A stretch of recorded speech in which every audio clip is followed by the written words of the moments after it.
guys, we're back on the set of the sci-fi short film Inhuman. In today's episode of How To, we're going to be showing you guys how to stage a fight scene. We're going to go talk to the director, the fight choreographer, and they're going to tell us how they stage it and then how they film it. Let's go have fun.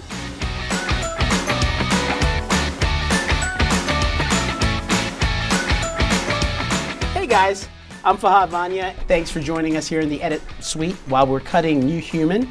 I happen to direct this short, and I'm here with our stunt coordinator, ET Miranda. The first sequence that we're actually working on right now with our editor is the scene where Xander, our robotic adversary, if you will, is battling Athena, who is our genetically modified human in their epic battle. In this particular cut, Xander's grabbing Athena by her leg and slamming her into the wall. So, let's take a look at the assembly edit and see how we're doing.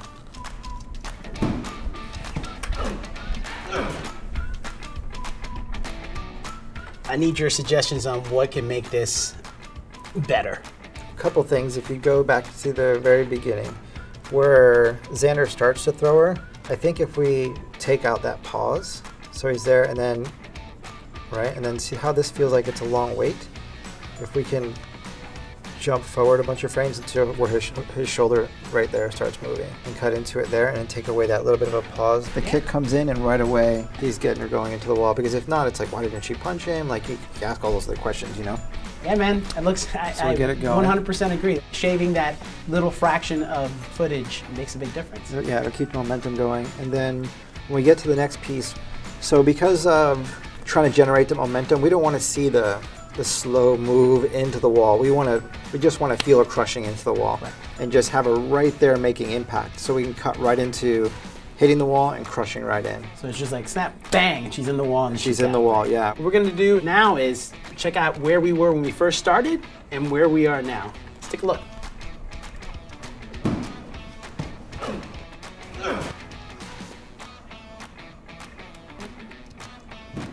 As you can see, it's a lot faster. It actually looks like that he's picking her up, slamming her against the wall, and it's very real looking. Action. So ET, one of the things that you and your team do is pre-visualization of the fight scene itself, and just basically going through the motions in a rehearsal beforehand and imagining where everything is, so that way the day we're shooting, we fly through everything. Doing a pre-vis and a rehearsal actually benefits us in a lot of ways. It gives us opportunity to work out the different details of the sequence. The object is to have Xander smash through this cart, but how are we going to smash him through the cart safely?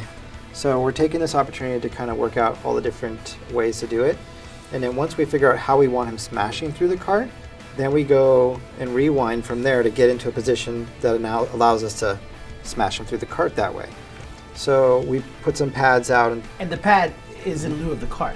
Right, the pad's basically in lieu of the cart, giving us an elevated thing for us to work on and over. So now once we did that, we decided to have Xander pull Athena over the cart, putting her on the ground, allowing her to then up kick him so that he can literally go up and then rotate on his back and stay small, because the cart has these metal railings on both sides of it, so we don't want him to hit those.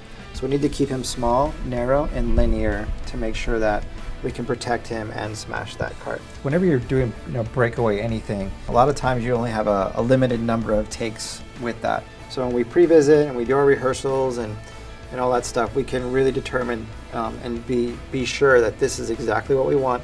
This is the direction we're going with it. Everybody knows, so that hopefully we just get it in one. Especially with something like this table, it's one of the things you have to think about when you're doing stunts is what could go wrong, where can someone get injured.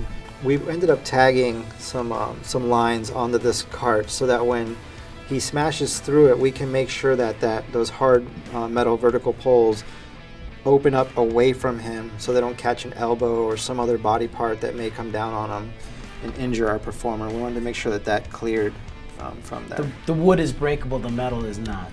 Yeah, exactly. So let's take a look at this scene.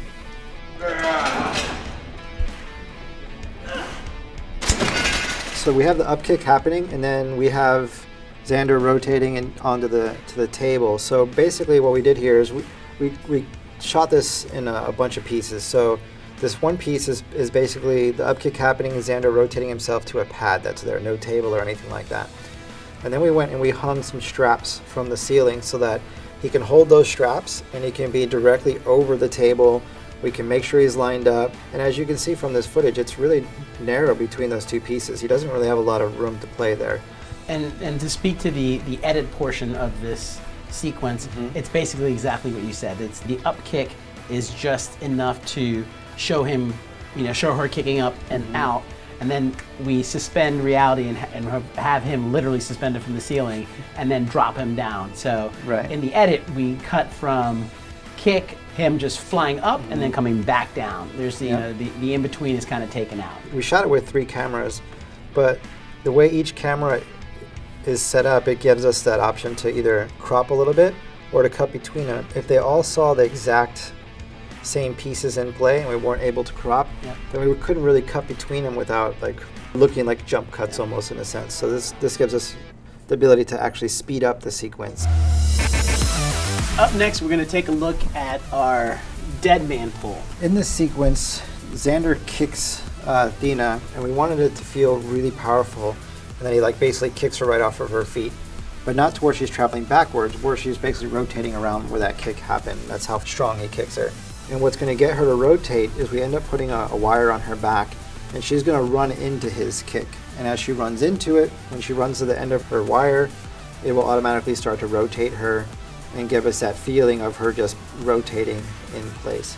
So we ended up doing kind of a little trick shot where we took her shirt and we put it on something else, and we were able to kick that so we can have that speed going in, see the impact of it, and then that would allow us to then cut out to the dead man stunt happening.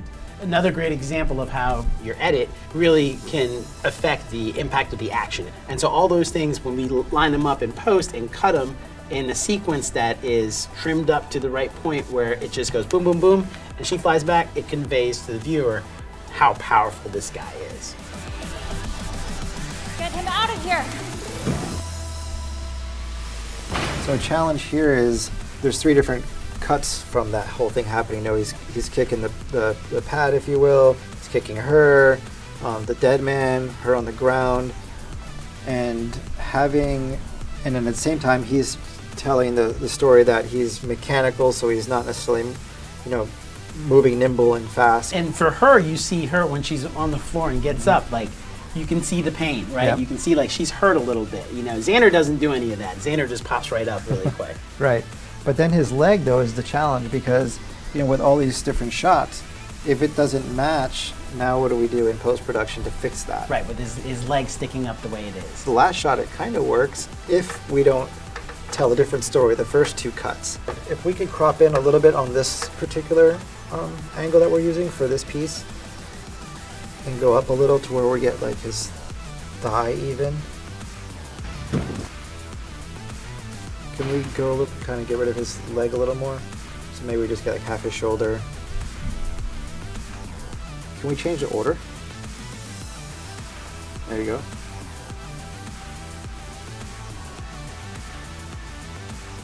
So we get the kick on the pad, and then we go to this angle as she's starting to rotate, and we see his leg starting to come down. So on this one, if we actually cut out even a little bit sooner than this, because we see his leg bending. Yep, she's in that angle. And now if we go to that other side shot, we have the bent leg. And then if you like the impact of the other shot, Fahad, we can go back to it. Is there any way to speed his kick up a little bit? Get him out of here!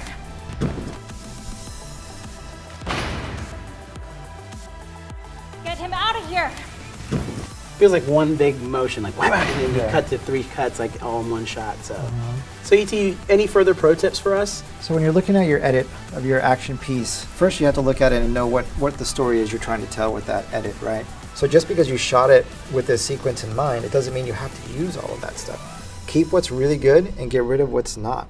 Cut ahead if you have to, punch in. Little camera shakes sometimes can accentuate impact force. Just know you have a lot of options in your editor to make something look great. Spend the time, explore it, and if it doesn't work, don't use it. E.T., thank you so much, man. It really helped me out today and helped our team out. No, you're welcome. It's a lot Hope of you fun. guys had fun. Join us next time. Yep. Thank you. I hope you guys had just as much fun watching that video as I did. If you liked it and want to see more like it, make sure you hit the subscribe button down below, click the bell to get notifications, and we'll see you guys later on the next How To.